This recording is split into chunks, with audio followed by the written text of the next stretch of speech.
Tonight, an update on Lake Pisiquid in Windsor, Nova Scotia, and the boaters who use it.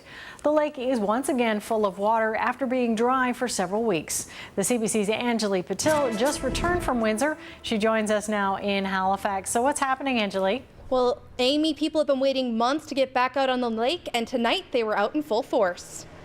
This is how summer is supposed to look at Lake Pisiquid, full of water and paddlers. It's hard to imagine just weeks ago it looked like this, completely dry. People could literally walk their dog on the lake. The first thing Greg O'Leary did when he saw the lake was full again? I put the boat in the water and went boating. It was dry because the 40-year-old sluice gate that keeps salt water out of the lake was in need of major repair. With tides, there was only a narrow window of time for the Provincial Department of Agriculture to fix it. The wet June weather didn't help matters either. The dry lake resulted in membership being down at the Pisiquid Canoe Club, a fixture in Windsor for 36 years. It was just a bad year of circumstance for us. So, but the Department of Agriculture was great with their continuous updates. But once the work was finished, the lake didn't take too long to fill up again. By week 3 of July, people were able to take their boats out on the water. We were quite surprised given, how long it took last year when some work was being done. But we're excited to have the water levels up high enough to get the docks in and as I said, have the kids out paddling. The kids were thrilled when the lake started to fill up. They were so excited. The coaches said they couldn't contain themselves. So made it a little challenging for the coaches, but they were pretty thrilled. And those who like to take their boat were just happy to be out on the water again and are hoping to get as much time as possible out on the lake this summer. We're just really glad that they got the maintenance done, and hopefully this time the maintenance will last a little longer. We can go a longer span before they have to do a lot of work to the gates. Now the next step for the Canoe Club is recruitment. They're holding an open house Saturday. Amy? All right, some happy boaters there. Thanks, Anjuli. Anjuli Patil live in Halifax tonight. Good evening. Move over, Detroit. It's Halifax Rock City tonight. Glam rockers Kiss took to the stage at the Metro Center. Our Anjuli Patil is there. She joins us now. Anjuli. Kiss fans always go all out, Amy. Tonight's no exception. Here's a bit of the show tonight.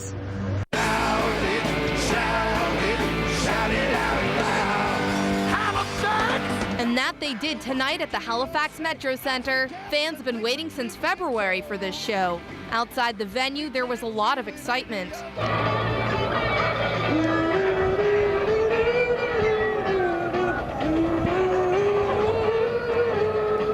The Kiss Army had the Metro Center surrounded. I want to rock and roll all night and party every day. Got tickets and I got earplugs. You gotta have those. Need them. Tongues were wagging. Lots of people in full makeup. You gotta play the part when you come to a Kiss concert. It's just part of it. Oh, it's set with baby powder. It's good. It won't come off all night. Joshua Hayden came dressed up as guitarist Ace Frehley. He's inspired me to play guitar, and he's just my favorite out of the band. Yes! Kiss fans lick it up. I'm so excited. I can't wait. It took this Gene Simmons look-alike 2 hours to get ready for the show. People waiting to get inside couldn't resist getting a photo taken with him. This is my first one with a full costume, so I never had it done before. This is my mother, 74 years young. This large group hails from Fredericton and Yarmouth. This is my 5th Kiss concert in 4 years. I finally got my entire family to come. All this for the Psycho Circus inside. And Amy, by the sounds of it, the show is still going on, but it sounds like it's wrapping up. I'll be looking forward to the reviews of it tomorrow. Oh, that's right. Looks like folks were having a lot of fun. Thanks, Anjuli. Anjuli Patil live at the Halifax Metro Center. Some relief tonight for a Windsor Junction family. 2 men have been arrested and charged with first-degree murder in the killing of Donald Chad Johnson. The pizza delivery driver was shot to death in Dartmouth more than 2 years ago. Anjuli Patil joins us now with more. Anjuli. Well, Amy, it was an emotional day in court. Police describing this investigation as being very long and complex. They believe this shooting was not a random incident. Randy Riley of Dartmouth and Nathan Johnson of Cherrybrook walked into court with their shirts pulled over their faces. The 21-year-olds are facing first-degree murder charges in the death of Donald Chad Smith. Smith worked at this Primrose Street pizza shop. He died of a single gunshot on October 23, 2010. He was found at this 3-story apartment building on Joseph Young Street in North End, Dartmouth. Police say on the night the 27-year-old was shot, the call to Canada Pizza was placed from a payphone. They say Smith and the others knew each other and believe the act wasn't random. Drugs were not involved. We do believe that this incident stemmed from a previous dispute between the suspect and the victim. Not something that happened in the days before, but much earlier. The suspect and the victim had a dispute, which led to him being lured that day to where he was shot. Both men are known to police, and one, Johnson, already has an extensive record as an adult, including convictions for assault and drug possession. He also has outstanding charges of drug trafficking, resisting and obstructing police officers, and operating a motor vehicle to evade police. Inside the courthouse, emotions ran high. I said, get it off me.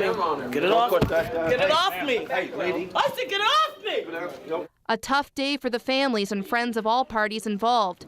Both men are expected to be at Supreme Court next month. Both Mr. Johnson and Mr. Rowley have an opportunity to have a bail hearing at their leisure. They just have to give the Crown notice. When court ended for the day, both men walked out like they walked in, with their shirts covering their faces. They will be in custody until their next court date. Smith would have been 30 years old today. He left behind 2 daughters. And a third man who was arrested yesterday in relation to this killing has been released without charge. Amy? Thank you for that, Anjuli. That's Anjuli Patil live in Dartmouth tonight. A small community near Yarmouth is reeling tonight after a fatal shooting. It happened early this morning in Wedgeport. One man is dead, another injured. Anjuli Patil is in Wedgeport tonight with the details. Anjuli. It all happened on the Corporon Road, Amy, about a 10-minute drive from where I am right now. He was bleeding from the arm here. There's a lot of flesh just dragging, and he actually was not bleeding too severely when he came here, but he was covered in blood himself. So we gave him some towels. Gabrielle Doucette got a frantic knock on her door early this morning. It was her neighbor, Daryl LeBlanc, covered in blood. He was quite calm, though, and when we asked questions, he answered very well the whole time he was here, and he was very good. And they were the 911 dispatchers were asking questions. He was answering everything clearly. Friends and families say LeBlanc had been at home with his girlfriend when her ex-boyfriend, Brad Hubbard, showed up and shot him in the arm. LeBlanc ran to the neighbors. His girlfriend hid in the woods and later joined him. I was kind of surprised that they both ended up here at different times and they didn't know that each other had come here. But I think it's because we were the only house with a light in the house as well. So when she came through the woods and she saw a light, she came over and knocked on our doors. Police got the call about reports of gunshots after 1:20 this morning. Several neighbors in the area say they were told to leave their homes.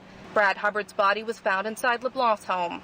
Brad Hubbard's family says he was suffering from depression and was seeking help. Brad was a wonderful person.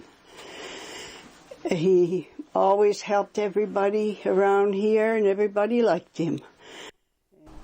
And Amy, we spoke with Daryl LeBlanc's son earlier today. He said his father is having surgery on his arm and is expected to make a full recovery. Amy? All right, a tragic situation. Thanks, Anjuli. The CBC's Anjuli Patil in Wedgeport tonight.